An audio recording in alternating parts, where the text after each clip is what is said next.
A former bar worker with no formal qualifications or political background suddenly becomes Cambodia's Deputy Minister of Culture.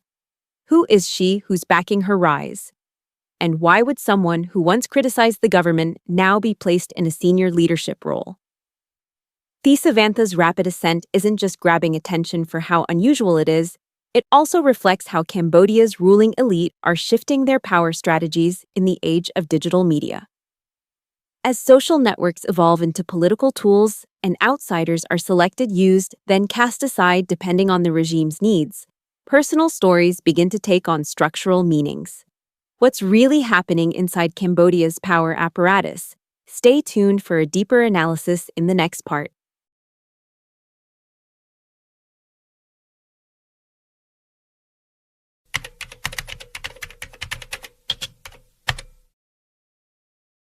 Thi Sovantha was born in 1995, in a society where political structure and social status remain clearly stratified. Before stepping into the public domain, she had worked in the nightlife entertainment industry, a field often looked down upon in politically conservative cultures like Cambodia's. However, unlike many in similar circumstances, she didn't try to hide her past. Instead, Thi used her personal history as a media tool, redefining herself as a symbol of overcoming prejudice, a common strategy of personal branding in the age of social media. This also helped her draw attention from younger audiences who had lost trust in the traditional political system.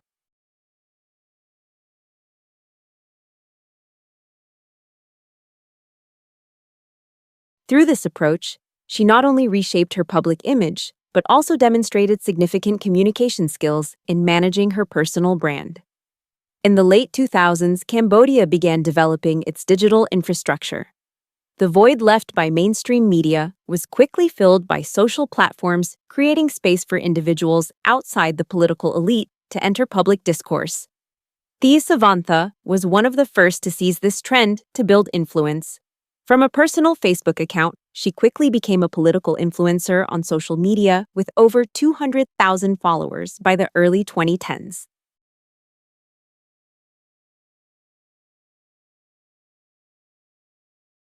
Unlike traditional social activists, Thi chose to speak out directly, publicly, and even provocatively, calling Hun Sen a dictator, exposing sensitive issues like corruption, deforestation, ethnic discrimination, and illegal immigration. These topics delivered through livestream videos or personal posts had a viral effect among younger audiences, especially in urban areas. She became a symbol of resistance in a country where the press is tightly controlled and independent media is nearly non-existent. However, her lack of formal ties to any political party, while still making frequent political statements, caused suspicion from both sides, the government and the opposition. This very tension laid the groundwork for a dramatic shift later on.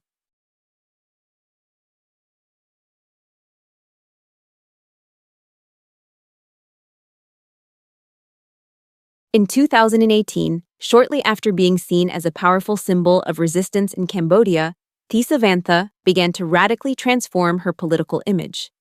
She openly supported the Cambodian People's Party, reused old photos of Hun Sen with positive captions, and affectionately referred to him as Grandpa. This sudden shift came without a clear explanation. Theories included she was pressured, politically swayed by personal benefits, or simply changed her mindset after deeper exposure to the state apparatus. However, none of these theories have been publicly confirmed.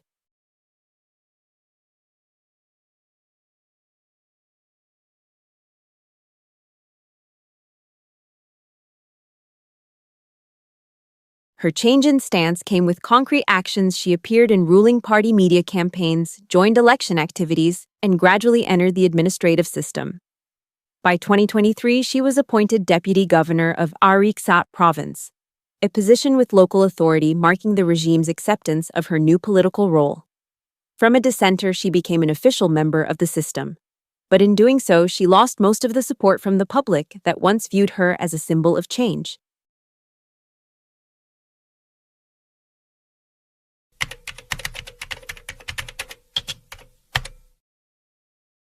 Since entering the public sector, Thi Sovantha has continued using social media as her main communication channel. Previously, she used it to challenge the government. Now she uses it to promote official political messages and reinforce her image within the system. However, social media is not a neutral space. Every post, even personal, can be interpreted politically, especially when the speaker is a government official. Amid rising border security tensions in Cambodia, particularly as the military was placed on high alert, Thi Sovantha, deputy governor of Sat town, repeatedly posted personal emotional content on her social media platforms.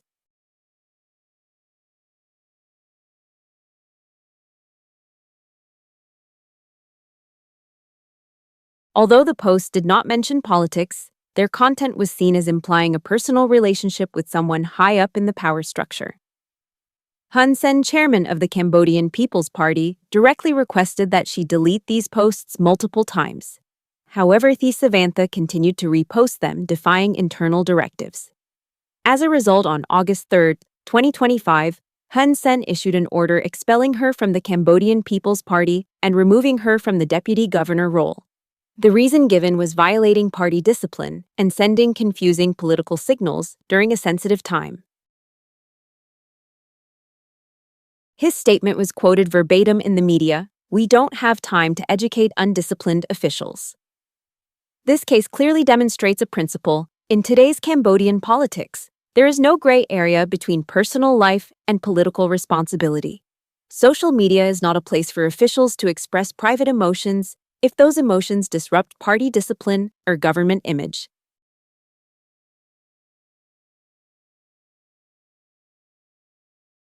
Thi Sovantha's case was not a media mishap, but a clear example of how the Cambodian People's Party, under Hun Sen's direct control, enforces strict internal discipline, especially on individuals who were once public symbols and influential on social media.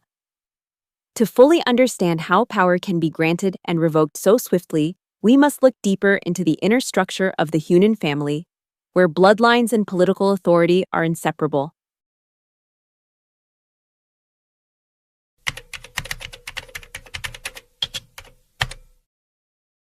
In the Southeast Asian political landscape, Cambodia stands out as a unique case where the transfer of power doesn't just happen within the ruling party, but follows a strict familial order.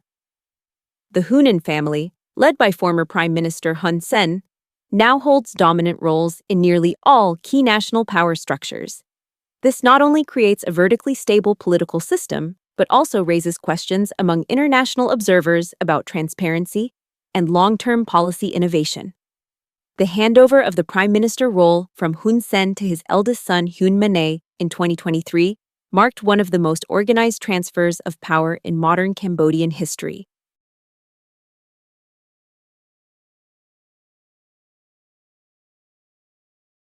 However, this succession did not occur in isolation, but came with a series of appointments placing other family members in strategic roles. Hun Sen's eldest son is now both Prime Minister and Commander-in-Chief of Cambodia's Royal Armed Forces, a position combining supreme executive and military power.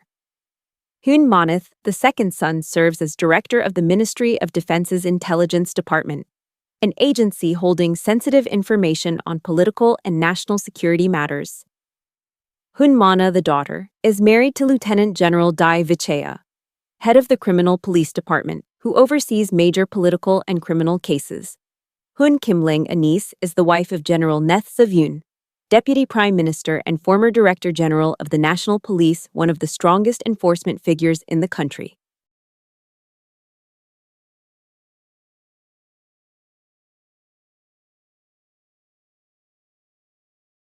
This structure isn't just about blood ties, but is built on mutual control. Each member holds a share of power, both independent and interdependent, forming a tightly secured political defense network. Anyone from outside, even those once temporarily accepted like Thi Sovantha, finds it extremely difficult to endure long-term without being part of this inner web. In some political systems, personal scandals, especially moral or private matters, are often concealed to protect leadership image. In Cambodia, however, when scandals erupt within the Hunen family, the reaction is often public as part of a broader political message.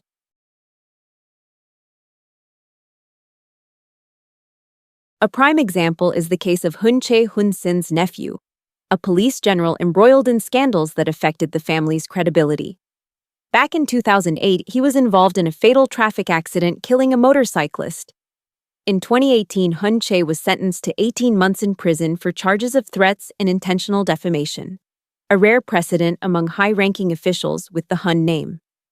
However, in 2023, as Cambodia sought to reinforce a stable image ahead of major national events, Hun Sen once again stirred public debate by posting intimate photos with a woman who was not his wife.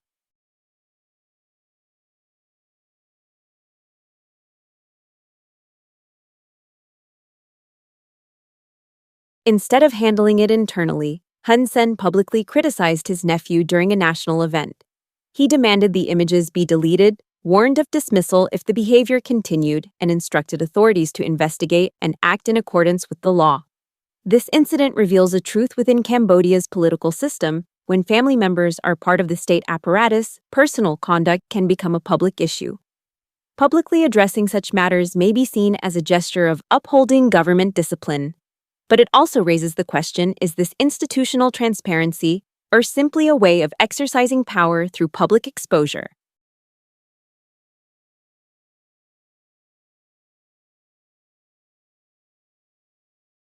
In a political climate where power is tightly tied to personal and family relationships, publicly disciplining insiders serves not only to maintain order, but also to assert the authority and control of the one at the top.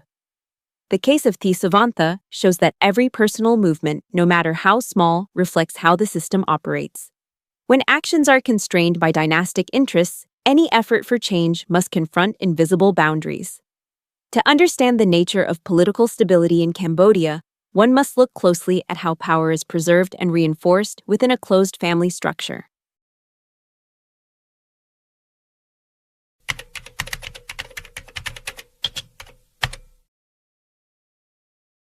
Thi Sovantha is a prime example of a political figure who rose not through organizations, but entirely through the power of personal media, especially social media.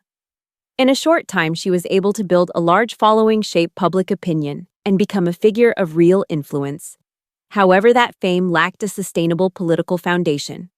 With no organization, no protective network, and no place in power structures, using social media as her only tool was a double-edged sword. The same tool that brought her into the system also led to her expulsion after just one post. The reality is, in a centrally controlled political environment, media does not create independent power. It is merely an extension of central authority. If users fail to recognize these boundaries, every personal statement can unintentionally become a political act and face consequences as if it disrupted political order. According to the theory of soft power, public influence alone isn't enough to govern a system if the individual doesn't hold a place in hard power structures. Social media can create waves of public sentiment, but cannot push against the flow of institutional power, which is built on control, loyalty, and exclusion mechanisms. The Hunen family is a clear example of a dynastic political model in Southeast Asia, where strategic positions in the state are not distributed through democratic competition, but through bloodlines and marriage ties. In such systems, any outsider, regardless of potential, is either absorbed into the system or excluded. Thi Sovantha's case clearly illustrates this. Once a symbol of renewal, she was swiftly accepted into the system when she showed submission, but was just as quickly removed when she acted as an independent individual. Cambodia is not the only country in the region to apply this model. Political dynasties have existed or still exist in the Philippines, Indonesia, Thailand, and even Myanmar. All operating on a similar principle, power is inherited, not openly negotiated, distributed internally, not expanded externally. Reform efforts without strong institutional foundations and independent checks on power are difficult to sustain. No matter how influential one is in the digital space, real change cannot occur unless that influence is embedded within the official structure of power. Thi Sovantha's journey is a mirror reflecting the increasingly complex relationship between media power and political structure in the digital age. From a social media phenomenon to a political figure then being pushed out of power again through social media, her story shows that public influence, if not accompanied by a deep understanding of the system, can easily be reshaped by that very system.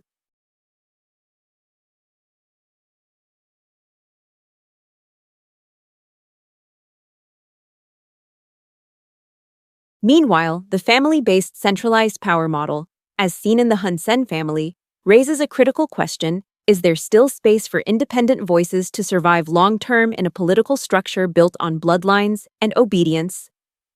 Share your thoughts below. Every perspective matters in helping us understand how power truly operates around us. Thank you for watching. If you found this content helpful, please like, subscribe, and share the video to help spread the message further.